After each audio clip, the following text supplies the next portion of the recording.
Hey gamers, I am the Bad Luck Gamer, and today I want to talk about ingenuity and how to do something creative and the difference between players who are smart and players who want to do smart things. Now, not everyone can truly make a very creative, and my camera is still off.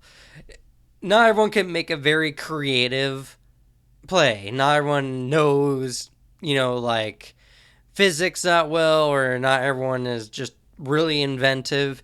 So you got to ask yourself, if you're playing one of these type of characters who are really inventive, a crafty rogue or something along those lines, how can you do this as the player? Well, there's a lot of different ways you can do this. There's a lot of skills that can help do so. Trap making skill especially is a really good one that you can ask your GM, like, hey, GM, is there something I can do to make the enemy run into something, or can I set up a trap in a very inventive way? Now, GMs will always award players who can actually come up with their own inventive plans. But a GM should never disregard a player who wants their character to do this and they just don't have the know-how to do so. That's not the point. A character shouldn't be hindered because the person playing them doesn't know physics, for instance. And that also comes to another thing. If a player who is really inventive and really crafty is playing a dumbass barbarian, there's no reason why the barbarian should be making these overly inventive or crafty plays either. You gotta stick with characters and how they play. So, one of the important things most people will probably ask is, so how can I make my character do something, say something that's inventive or crafty for this situation? Well, just take a look at your skills. Take a look at your skills and just say, how can this help me in this situation? Don't always ask, and as a GM, I know, don't always ask your GM every single time. GM, is there a way tracking can help me in this situation? GM, is there a way that arcane lore can help me in this situation? GMs don't want to be bothered with every single person asking me if every one of their skills is viable in this situation. But just take a look at your skills yourself. Think about your skills and think about your surroundings. If you're in the city, you know, in the middle of a fight or something, think of disguise, How can disguise actually help you in the middle of a fight? There's a bunch of different ways you can be crafty, and you don't even have to come up with a good plan yourself. You just have to ask your GM, can I do something with this skill in a way that can do this? Just think of what outcome you want to come out. If you're a smart player, and I'm very victim to this, and I try really hard to not do so, but if you're a very smart player, or if you're and I'm not calling myself very smart, I get talking. Never mind. I'm just going to dig myself a hole. Anyway, if you're a very smart player and you keep coming up with crafty plays, but for instance, you're playing a low intelligence character or a low wisdom character or a character who just isn't the type of character to make those kind of plays, first of all, as the GM, you should ask your players to always make skill checks when something can seriously turn the tide of a battle, unless it was such a good idea and it makes sense for the character. Second, as the player, you should ask yourself, can I do this? Make an intelligence check. One of my characters I played with, I always rolled myself like an intelligence check or a skill check just to be sure that I thought of that as the character. And I didn't bother my GM with it. And if the GM would ask me, I would roll again more than happily. But I would just do it so that I would feel okay with actually continuing on based on the luck of a roll. And sometimes the GM is okay with, like, this is what I roll for right here, and that's why I made the play. But, every player, every GM is different. As far as types of ingenuity, and let me give some examples of some ingenuitive plays, because some people just have no idea. Some GMs don't have any idea in a situation. Most of the time, a GM actually doesn't have an idea in a situation on how the players can turn it in a creative or inventive way.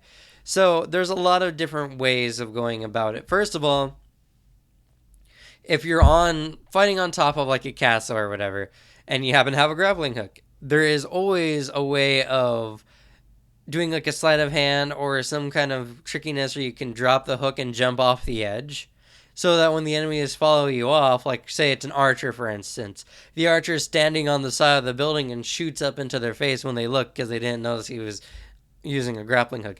That's an inventive play.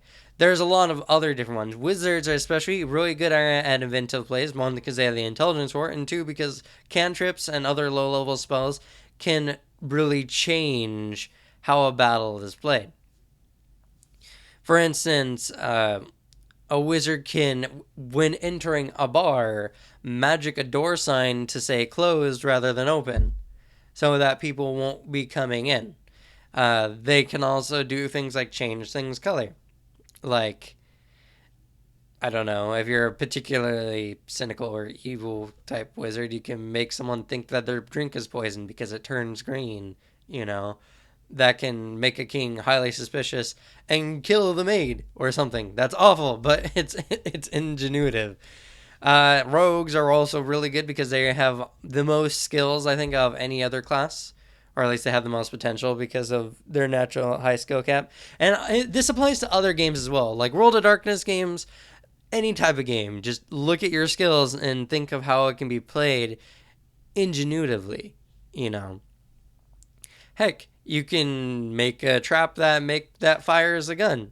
You can there's a bunch of things, and it's hard to think about all the different plays. Even warriors. I mean, one of the characters I played, and I've said the same story before, but he heard this demonic child on the other side of a door, or on the other side of a window that was blocked off by a bookcase, and he punches through the bookcase. He bashes on it over and over and over, and punches through and grabs the kid's head and exorcises him because he was kind of like an exorcist. He was a inquisitor type character. That was super cool, and it was blunt in his style. You know, he's also the kind of character who moves a wagon in front of the group with just sheer strength. You know, like there's a bunch of archers. He takes this nearby wagon and literally, you know, slides it across the ground to give everyone cover, giving a cover bonus just by using strength. There's a lot of different ingenuitive, creative ways you can play your characters. You just gotta take a look at the situation, and if you're not that kind of player, always look at your skills and ask, what can I use my skills to do, you know? Don't ask your GM to necessarily make the good plays for you, but ask your GM, is there something I can knock over with my feats of strength? Is there something, you know, I can sleight of hand? You know, just ask about your skills, and maybe your GM will give you something really cool to do. All right, gamers, so ciao for now. I hope this video kind of helped, and good luck with whatever plans or ingenuity you come up with. I'd love to hear any examples in the comments below, so please leave me a message. And yeah, good luck gaming.